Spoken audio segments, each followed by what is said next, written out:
என் நெஞ்சில் குடியிருக்கும்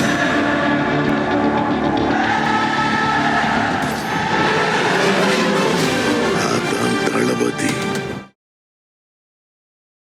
காலக்கெடு அப்படிங்கிறது சென்சார் போர்டு ஆக்ட்ல கிடையாது. நானும் மெம்பராக இருந்திருக்கேன். 2 டைம்ஸ் சர்வ் பண்ணியிருக்கேன். டெல்லியிலையும் சர்வ் பண்ணியிருக்கேன். கஷ்டமாக தான் இருக்குது. விஜய் ரசிகர்கள் அத்தனை பேருமே ஒரு எதிர்பார்ப்போடு இருந்தவங்களுக்கு ஒரு பெரிய ஏமாற்றத்தை தான் கொடுத்துருக்கு. காலையில் எல்லோரும் பட்டாசெல்லாம் வெடிச்சு கொண்டாடினாங்க அந்த உத்தரவு வந்த உடனே. ஆஃப்டர்நூனில் அரௌண்ட் 3:30 4 o'clock வந்து இன்டரியம் ஸ்டே இடைக்கால தடையை கொடுத்து 21ஆம் தேதி தள்ளி வச்சுட்டாங்க. இப்போ டோட்டல் ஃபெயிலியர் ஆயிடுச்சு ஜனநாயகன் படக்குழுவினருக்கு. இப்போ 14லேருந்து 18 வரையும் ஹாலிடே, 19 தான் கோர்ட் ரீஓப்பன். 21ஆம் தேதி தான் விசாரணைக்கு போட்டிருக்காங்க. அன்றைக்கி அவன் கவுண்டர் ஃபைல் பண்ணி அன்றைக்கே வாதங்கள் நிறைவடையாது. ஸோ இந்த மந்த் எண்டு வரையும் போயிடும். அதில் யாராவது பாதிக்கப்பட்டாங்கன்னா மறுபடியும் ஆனரபிள் உச்சநீதிமன்றத்துக்கு எடுத்துகிட்டு போவாங்க. எதிர்பார்த்துருக்கணும். இது விஜயோட மூவி, அவர் ஒரு கட்சியுடைய தலைவர், கரூர் சம்பவம், நான் தான் டிஎம்கேக்கு எகெயின்ஸ்ட் வேறு கட்சியே கிடையாதுன்றாரு. பிஜேபியெலாம் ஒரு கட்சியாக பொருட்டே இல்லைன்றாரு. பிஜேபி அந்தளவுக்கு அவர் வந்து தாக்குறாரு. இப்படிலாம் இருக்கும் பொழுது சென்சார் போர்டு மெம்பர்ஸ் அப்படின்னா யோசிச்சிருக்கணும். தகுதியின் அடிப்படையில் இருந்தால் கூட ஒரு மாதம் 2 மாதத்துக்கு முன்னாடியே இந்த படக்குழுவினர் வந்து சென்சார் போர்டை அப்ரோச் பண்ணிதானே இந்த கதி ஏற்பட்டிருக்காது அப்படிங்கிறது என்னை போன்ற அலைக் மைண்டட் உச்சநீதிமன்ற வழக்கறிஞரோட கருத்தாக இருக்குது. சென்சார் போர்டுக்குன்னு ஒரு சட்டம் இருக்குது. அந்த சென்சார் போர்டு சட்டத்தின்படி ஆக்ட் பிரகாரம் காலக்கெடு அப்படிங்கிறது நிர்ணயிக்க முடியாது. அதனால் மறு ஆய்வுக்கு நாங்கள் அனுப்புகிறோம். மறுபடியும் சென்சார் போர்டு குழுவினர் வந்து அவர் இல்லாமல் இன்னொருத்தர் உட்காந்து இன்ஸ்டெட் ஆஃப் ஆட்சேபனை தெரிவித்தவருக்கு ஆய்வு செய்யும். ஆய்வில் வந்து நாங்கள் சாட்டிஸ்ஃபைடான இஷ்யூ பண்ணிட்டு போகிறோம் அப்படின்னு அவங்க சொல்கிறாங்க.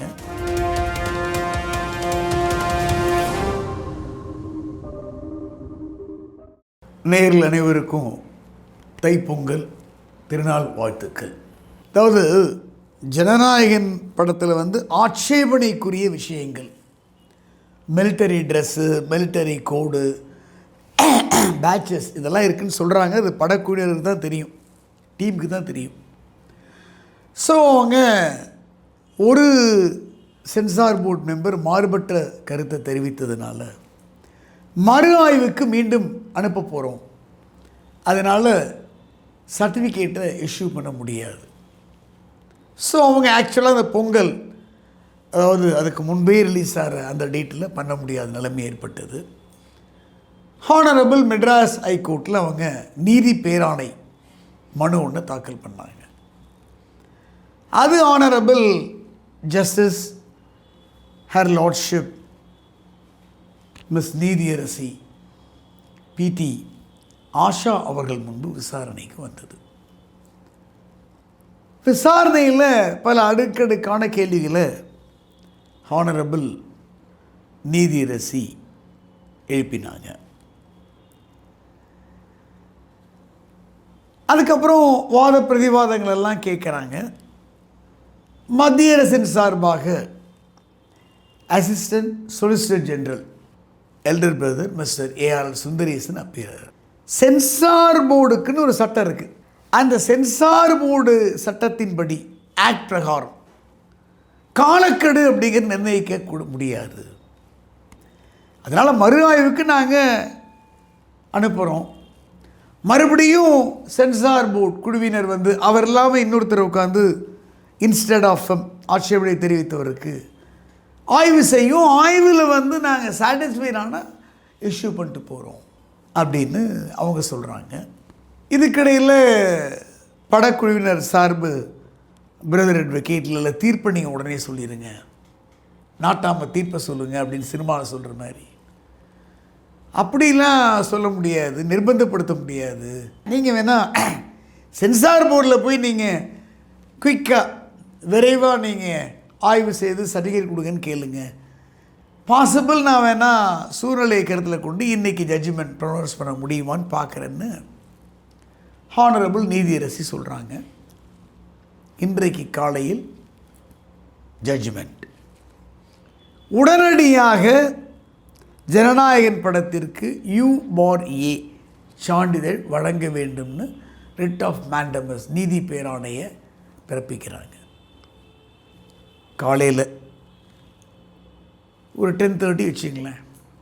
இம்மீடியட்டாக சென்சார் போர்ட் சார்பாக மேதகு தலைமை நீதிபதி ஹானரபிள் ஜஸ்டிஸ் அமர்வு முன்பு வந்து மென்ஷன் பண்ணுறாரு, அடிஷ்னல் சொலிசிட்டர் ஜெனரல் இந்த மாதிரி எங்களுக்கு வாய்ப்பே கொடுக்கல,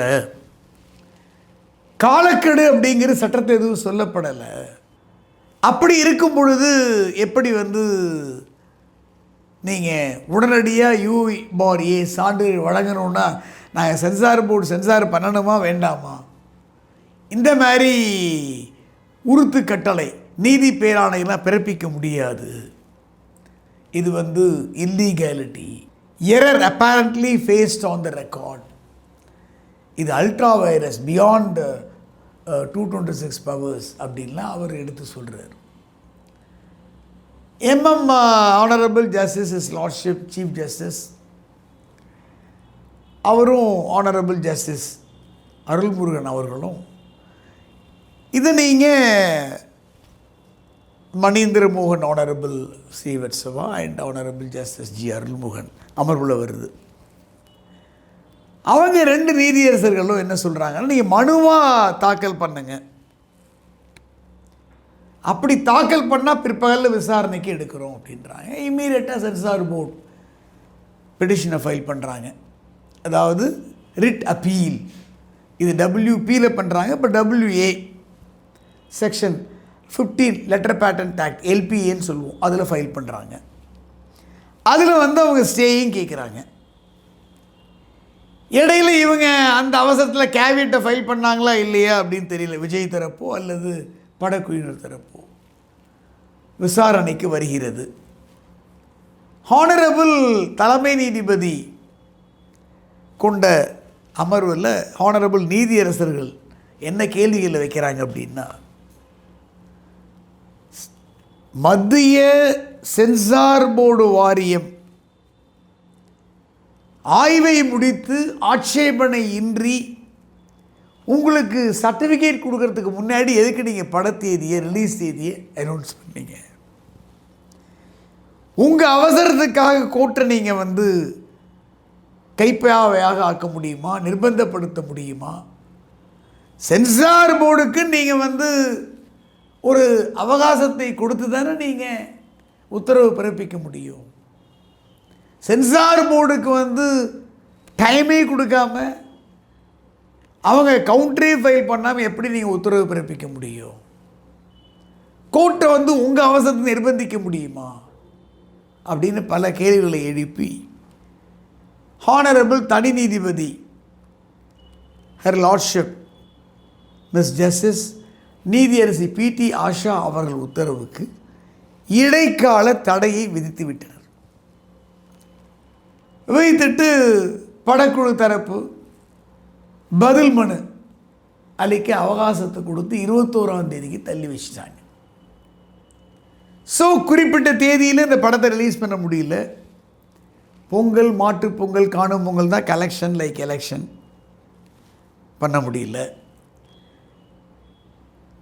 பராசக்தி படத்துலேயும் ஆட்சேபனையான கருத்துக்கள் இருந்து அவங்க உடனே அதை டெலீட் பண்ணுறாங்க, ரிமூவ் பண்ணுறாங்க, இமீடியட்டாக மறுவாய்க்கு உட்படுத்தி சர்டிஃபிகேட் கொடுக்குறாங்க. இப்போ டோட்டல் ஃபெயிலியர் ஆயிடுச்சு ஜனநாயகன் படக்குழுவினருக்கு. இப்போ 14லேருந்து 18 வரையும் ஹாலிடே, 19 தான் கோர்ட் ரீஓப்பன், 21ஆம் தேதி தான் விசாரணைக்கு போட்டிருக்காங்க. அன்றைக்கி அவன் கவுண்டர் ஃபைல் பண்ணி அன்றைக்கே வாதங்கள் நிறைவடையாது.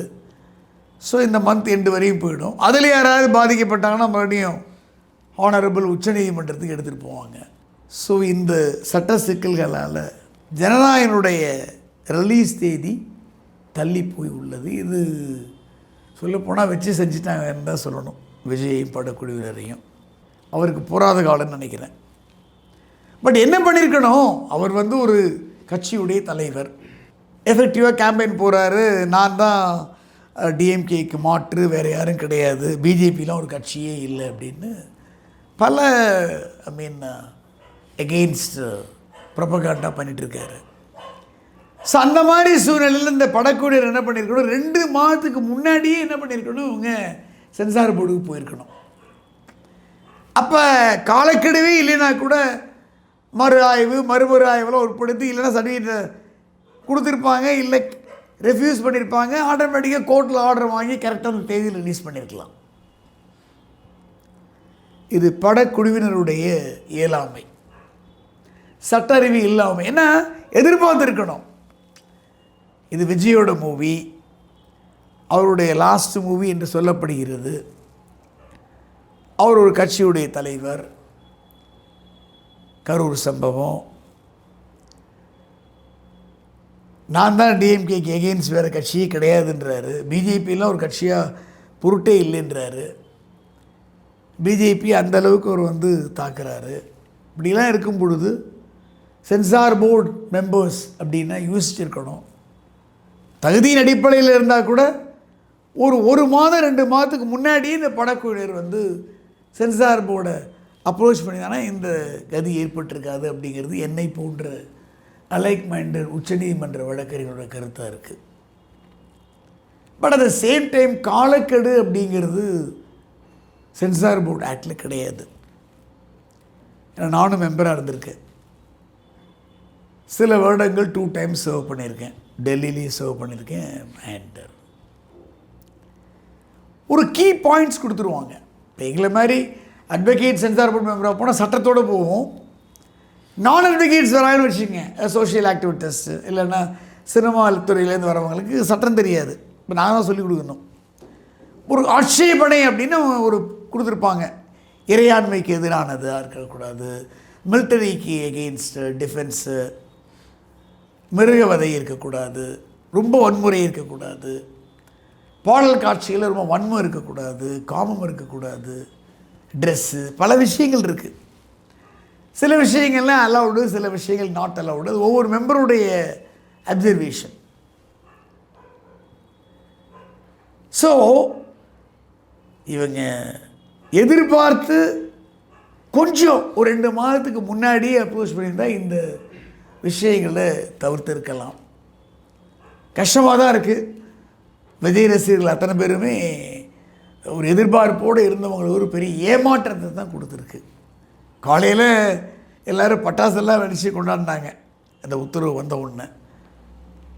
ஆஃப்டர்நூனில் அரௌண்ட் 3:30 4 o'clock இன்டரிம் ஸ்டே இடைக்கால தடையை கொடுத்து 21ஆம் தேதி தள்ளி வச்சிட்டாங்க. This is the existing position.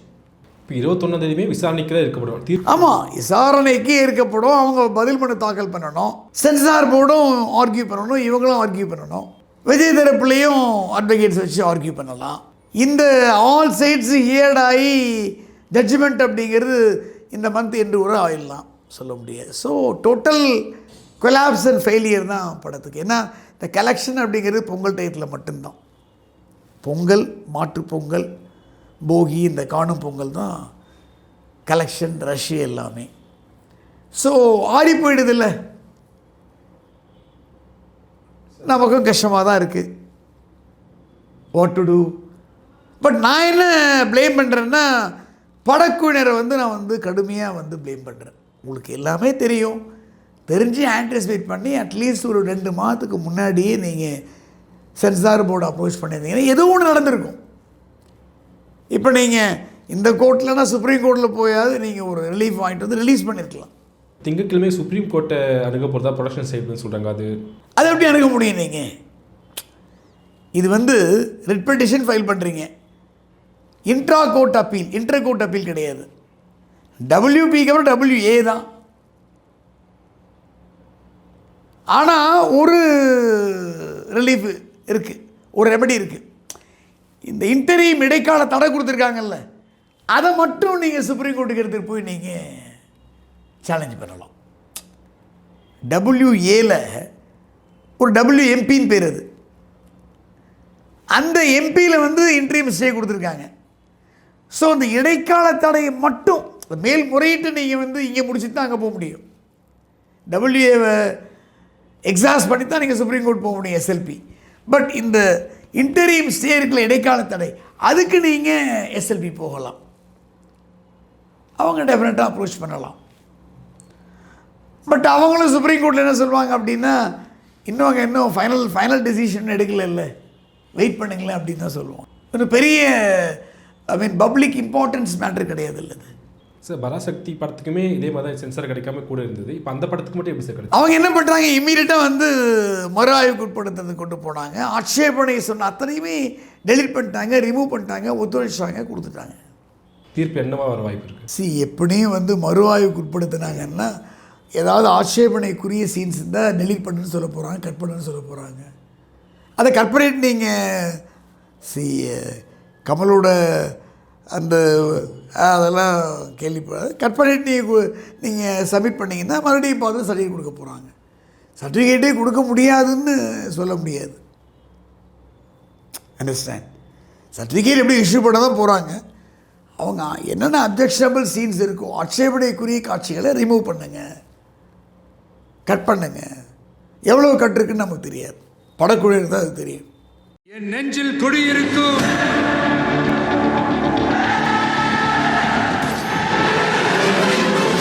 நான் தான் தளபதி.